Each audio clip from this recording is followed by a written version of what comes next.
ప్రపంచంలోని ఏ దేవాలయంలో అయినా మనకు దేవుడు లేదా దేవతా విగ్రహాలు దర్శనమిస్తాయి. కొంతమంది ఆయా ప్రాంతాలకు చెందిన ప్రసిద్ధిగాంచిన వారి జ్ఞాపకార్థం అభిమానంతో గుడులు కట్టిస్తూ ఉంటారు.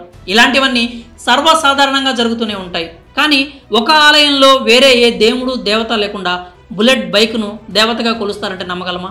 వినడానికి ఆశ్చర్యంగా ఉన్నా ఇది వాస్తవం.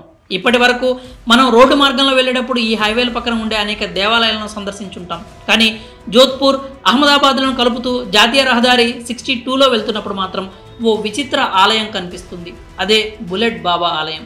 దీని వెనుక ఉన్న కథల గురించి తెలుసుకుందాం. ఈ ఆలయంలో RNJ 7773 రిజిస్ట్రేషన్ నంబర్ కలిగిన 350cc royal Enfield bullet motor సైకిల్ను దేవతగా పూజిస్తారు.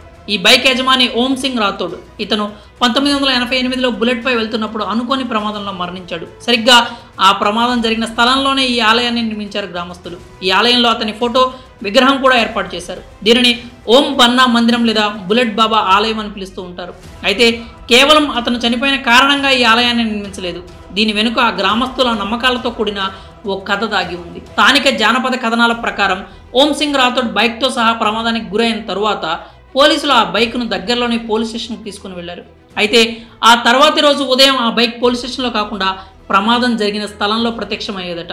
పోలీసులు దాన్ని అక్కడి నుంచి తీసుకెళ్లినా మళ్లీ ప్రమాదం జరిగిన ప్రదేశానికి వచ్చేదట.